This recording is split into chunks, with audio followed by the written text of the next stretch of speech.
Seorang ibu ditemukan meninggal dunia ketika tengah menunggu giliran berobat di sebuah klinik di kawasan Gambir, Jakarta Pusat kemarin petang. Korban sudah tidak bernyawa terbaring di atas kursi ruang tunggu klinik. Wanita berusia 50 tahun ini bernama Dayuni ditemukan meninggal dunia di sebuah klinik kesehatan di Jalan Petojo Barat, Duri Pulau Gambir, Jakarta Pusat. Dayuni meninggal dalam posisi terbaring di atas kursi klinik saat menunggu giliran berobat bersama sejumlah pasien lainnya. Korban diketahui datang ke klinik seorang diri, mengeluh sakit kepala, demam, dan sesak nafas yang dialaminya. Guna mengetahui penyebab pasti kematian, petugas mengevakuasi jasad korban ke Rumah Sakit Cipto Mangunkusumo. Akibat kejadian ini, pihak dari Kelurahan Duri Pulau mengimbau para pasien menunda berobat ke klinik. Pasalnya klinik akan ditutup sementara waktu karena khawatir terpapar COVID-19. Terus dites tensi, terus dia pusing-pusing, jatuh, dia meninggal. Kayak asma, kayak ini Menjalani isolasi mandiri selama 4 hari, seorang warga Pacitan, Jawa Timur meninggal dunia. Evakuasi jenazah dramatis karena petugas harus menggunakan tali dan bambu untuk menurunkan jenazah dari lantai 2.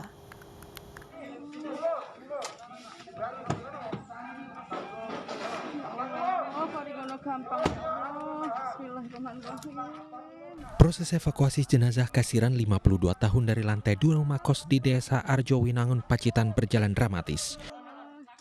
Dengan mengenakan APD lengkap, petugas dari Dinas Kesehatan dibantu masyarakat sekitar terpaksa menurunkan jenazah dari lantai 2 dengan menggunakan bambu dan tali seadanya.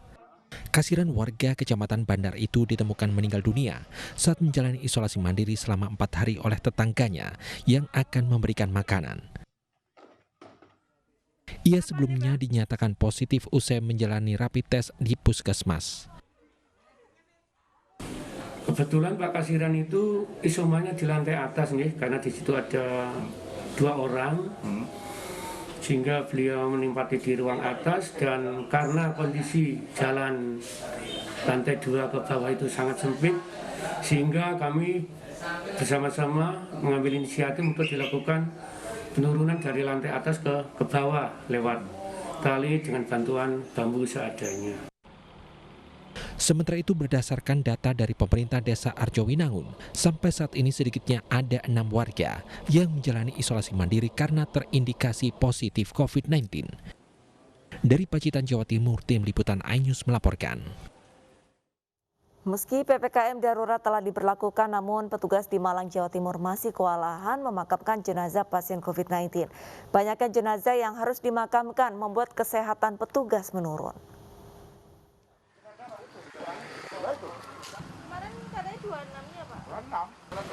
Beginilah kesibukan tim pemulasaran jenazah COVID di Malang, Jawa Timur. Setiap harinya mulai mempersiapkan makam, sterilisasi lokasi makam, hingga mensolatkan jenazah.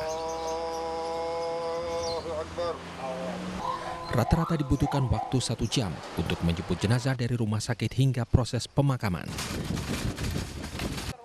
Meski PPKM darurat diberlakukan sejak 3 hari terakhir, petugas telah memakamkan 56 jenazah.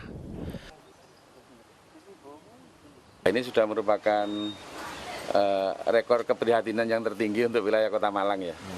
Dan sampai detik ini belum menunjukkan angka ini menurun, terus saja bertambah. Di era PPKM yang sudah berjalan selama 3 hari ini tercatat kurang lebih 65. Selama beberapa hari terakhir, jumlah petugas yang melakukan pemulasaran jenazah berkurang karena kesehatan yang terus menurun. Dari Malang, Jawa Timur, Denny Irwansyah, iNews melaporkan.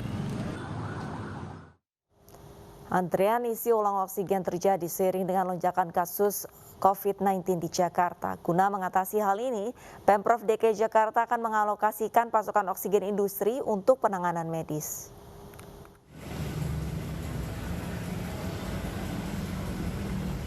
Ratusan warga berbondong-bondong mendatangi tempat pengisian oksigen di Jalan Raya Penggilingan, Cakung, Jakarta Timur pagi tadi. Bukan hanya warga yang akan membeli untuk keperluan isolasi mandiri, puluhan mobil pick-up dan ambulans juga antri demi mendapat pasokan oksigen. Petugas pengisian oksigen mengutamakan warga yang membawa tabung kecil. Tidak ada kenaikan harga oksigen. Satu ini 30.000. Naik ya Pak ya? Atau gimana? Hah? Naik? Nggak tahu saya naik. Bapak buat beli udah 30.000. Untuk mengatasi kelangkaan oksigen di Jakarta, Pemprov DKI akan mengalihkan oksigen keperluan industri untuk penanganan medis. Hal ini disampaikan Gubernur DKI Jakarta Anies Baswedan saat meninjau posko pengisian oksigen di kawasan Monas.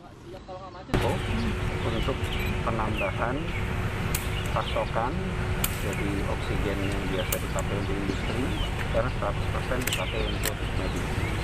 Jadi untuk beberapa minggu ke depan akan konsentrasinya di situ, harapannya nanti bisa memenuhi kebutuhan, karena lonjakannya tinggi sekali.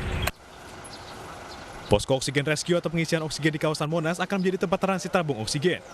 Rumah sakit yang membutuhkan maupun memiliki kelebihan tabung oksigen bisa mendatangi posko ini. Dari Jakarta, Rani Sanjaya, iNews melaporkan. Pemirsa, Menteri BUMN Erick Thohir memeriksa kesiapan dan ketersediaan pasokan obat terapi bagi yang terpapar virus corona di apotek. Erick akan menindak tegas oknum yang menyalahgunakan wewenang di lapangan. Ada 3 lokasi apotek yang ditinjau langsung oleh Menteri BUMN Erick Thohir di wilayah DKI Jakarta, yaitu Kebayoran Lama, Tebet, dan Matraman. Erick Thohir memastikan ketersediaan pasokan obat terapi dan oksigen bagi yang terpapar virus corona. Erick akan menindak tegas oknum yang menyalahgunakan wewenang di lapangan. Nah, karena itu kami karena tentu Kementerian BUMN punya jaringan, kita harus intervensi, bahwa intervensi harga-harga ini harus sesuai dengan harga yang sudah diterapkan. Dan juga kita intervensi lagi dalam arti jumlah. Misalnya ketika harga Faviravir susah dan naik, kita sudah cek. Kita akan pastikan juga akan intervensi bantu swasta. Jadi nggak hanya rumah sakit pemerintah, rumah sakit swasta kita akan bantu akses Faviravir. Sosialisasi PPKM darurat tak juga membuat aktivitas yang menimbulkan kerumunan berkurang. Di Sampang, Jawa Timur, polisi membubarkan lomba karapan kelinci. Sementara itu, di Tasikmalaya, polisi membubarkan lomba balap burung merpati.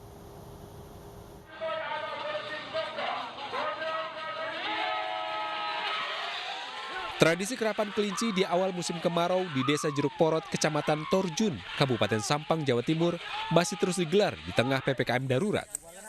Namun kali ini mereka harus kecewa karena polisi membubarkan kerumunan para peserta lomba karapan kelinci itu. Peserta bubar meninggalkan lokasi. Pembubaran karapan kelinci di Desa Jeruk Porot, Kecamatan Torjun ini selain digelar saat PPKM darurat, juga karena mayoritas pesertanya adalah anak-anak yang mengikuti karapan kelinci tanpa mengenakan masker. Akhirnya dari pihak panitia menyadari karena di masa sekarang ini memang sedang proses pandemi. Demikian. Sementara itu latihan adu balap burung merpati di Jalan Sawaka, Kecamatan Kawalu, Kota Tasikmalaya, Jawa Barat, yang mengundang kerumunan warga dan peserta juga dibubarkan polisi. Setelah diberi himbauan dan dibagikan masker, 32 orang peserta, 11 motor bersama 200 burung merpati dibawa ke Mapores Tasikmalaya Kota untuk didata. Karena memang berkerumun berdekatan, kegiatannya juga cukup banyak, menghadirkan masyarakat termasuk penonton, masyarakat sekitar. Ini juga kita himbau tidak dilaksanakan terlebih dahulu. Sudah kita berikan sanksi sementara, kita teguran, tapi sudah kita catat dan diidentifikasi. Kalau nanti mengulang kembali, kita lakukan tindakan tegas. Operasi pembubaran kerumunan ini akan terus dilakukan di berbagai daerah hingga tanggal 20 Juli mendatang. Dari Tasikmalaya, Jawa Barat, Asep Juharyono, iNews melaporkan. Polda Metro Jaya telah menyegel sejumlah kafe di Jakarta dan menangkap puluhan orang yang melanggar protokol kesehatan. 60 orang warga negara asing ditangkap, 3 diantaranya reaktif COVID-19. PPKM telah diterapkan pemerintah sejak 3 Juli lalu, namun masih banyak warga yang melanggar aturan ini. Pelanggaran dilakukan di sejumlah kafe dan restoran di Jakarta Utara, Jakarta Selatan, dan Tangerang Kota. Di salah satu kafe di Kelapa Gading, Jakarta Utara, polisi menangkap 81 orang. 60 orang diantaranya warga negara Nigeria.